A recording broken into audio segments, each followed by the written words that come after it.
Hey guys, today we're going to continue our discussion of the dissolution of the Union and the Civil War. Today we're going to talk about the preparations being made for the war, we're going to start the war, and talk about kind of the early battles of the war. So obviously the Civil War starts in earnest at Fort Sumter.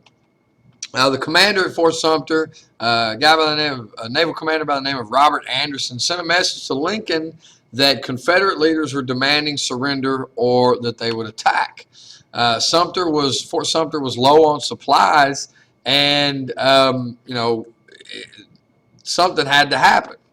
So Lincoln refuses to surrender the fort, but says he will send food and non-military supplies. He understood that sending military supplies or weapons, things of that nature, to Fort Sumter would be seen as an act of aggression. He was still trying to work out a peaceful solution to the problem.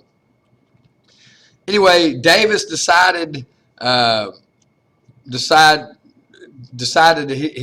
to attack or to go to war would allow for the symbol of federal authority to remain. So basically, he had to decide whether they're going to allow Fort Sumter, this federal base, to exist in Southern Territory, or to fight. And so Davis orders a surprise attack before the supplies could arrive. On April 12th, 1861, I should say, not 91, so that should be a 6, not a 9. Confederate artillery opened fire on the fort, and an outgunned Fort Sumter surrendered the next day.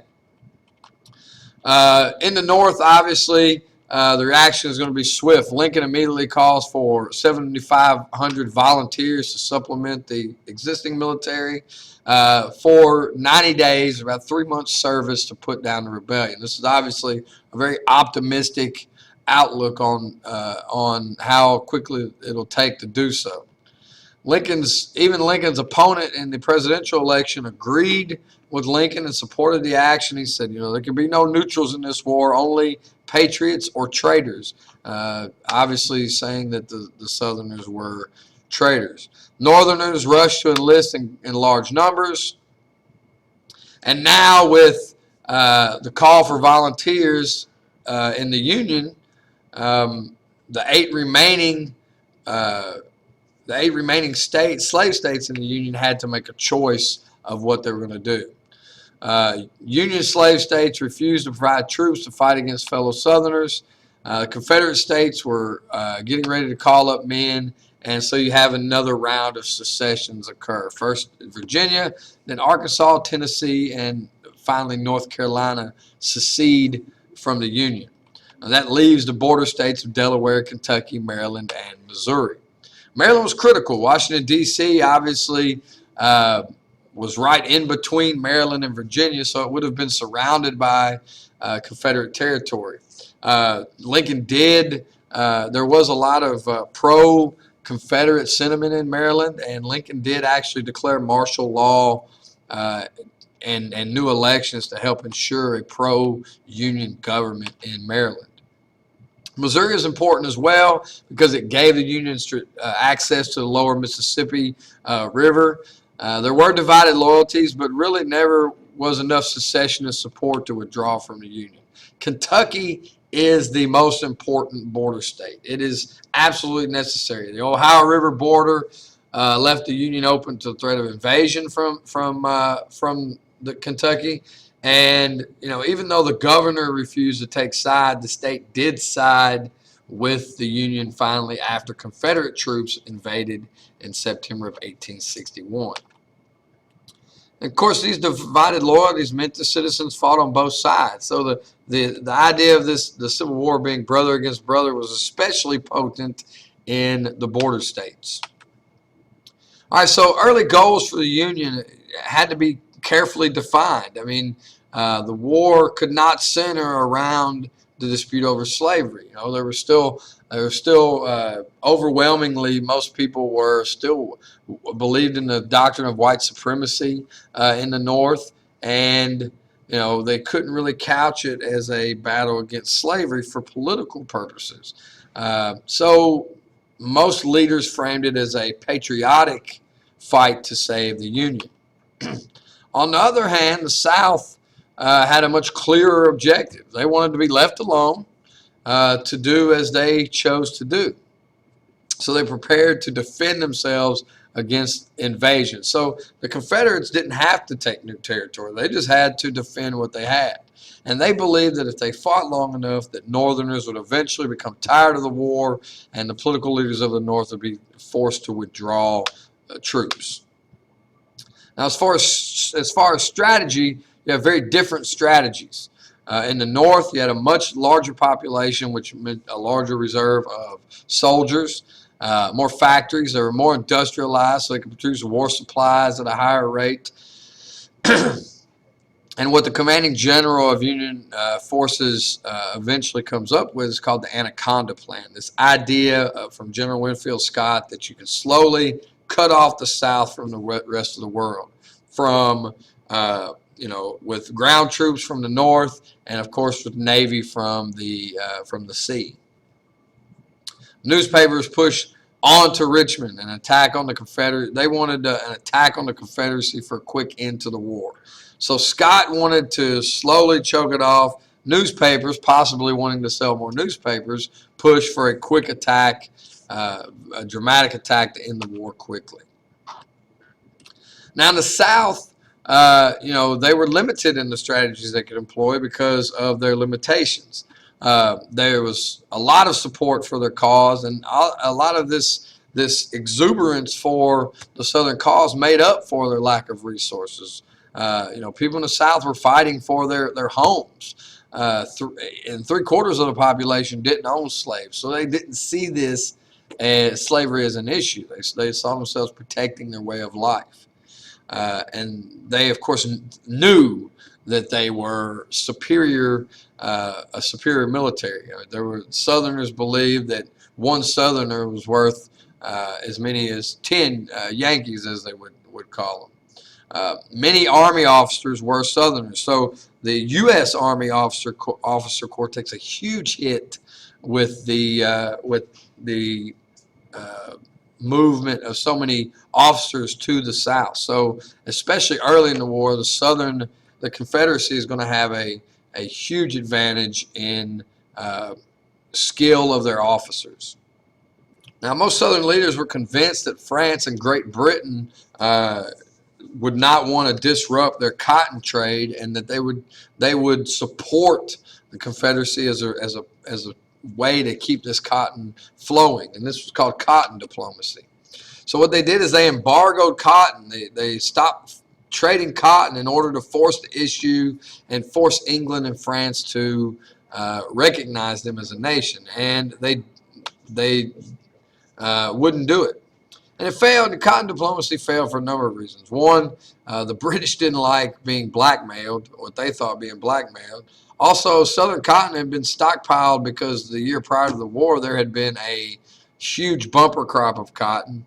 And also higher prices encourage other countries to grow the crop. India, for instance, is where Britain is going to start getting most of its cotton from. So throughout the war, both sides are going to try to either get France and Britain involved or block their involvement for the other side throughout the entire conflict. So this is going to be a continuing issue. So as the war gets underway, the Union Army really wasn't ready to fight. 90-day volunteer enlistment had already been over, or close to being over. By the time they get the Army trained up, decision was made to send troops to Manassas, Virginia, at Manassas Junction to attack. So there you have the first battle of Manassas, or as it's often called, the first battle of Bull Run. It ended hope for a short war. Stonewall Jackson, a Confederate general, earned his nickname at the battle, and the Confederate infantry charge caused Union troops to stampede. 2,000 Confederate and 2,900 Union casualties, which is a drop in the bucket, really, compared to some of the later wars. As a result, Lincoln called for 1 million more volunteers to serve for 3 years, and he replaced General McDowell with General George McClellan, who set about creating a real army out of the volunteer force. as far as tactics and technology, they were using cutting edge technology and really antiquated tactics, which combined to cause a bloodbath unlike anything that had ever been seen before. Most of the generals on each side were West Pointers, and they used old old continental system of lining up and firing at each other. And what would happen though, the new weapons had better range and accuracy, as well as because of rifling and other technological advances in weapons. Shrapnel had replaced cannonballs, and there were fragments would take out whole lines of troops rather than just one or two at a time. So you have all sorts of new devices. Observation balloons are going to be used to view the enemy and direct artillery fire. Camouflage is first going to start being used at this time. Also, telegraph is going to allow quick communication from the front to headquarters very easily. And finally, of course, railroads could move large numbers of troops and supplies very quickly. In the Mississippi Valley, in the western part of the war, ironclads are going to be used. These new ships that are clad in metal and iron that makes them more resistant to cannon fire. And Ulysses S. Grant emerges as the most important commander in the West. He captured Fort Henry and Fort Donelson that opened the Western Confederacy to Union attack and gave them access to the Mississippi River. He continued south to Corinth, Mississippi, and at the Battle of Shiloh, there were over 23,000 total casualties. Now, Grant realizes after Shiloh that he's going to have to commit to complete conquest of the South and total warfare. Later that year, New Orleans falls to Admiral Farragut, and he continues going up the Mississippi as Grant's coming down. And Farragut captures New Orleans, Baton Rouge, and of course Natchez, Mississippi. And Vicksburg is the only real fort on the Mississippi that remains in Confederate hands by this time. In the East, however, things are not going well for the North. General McClellan is a hesitant commander.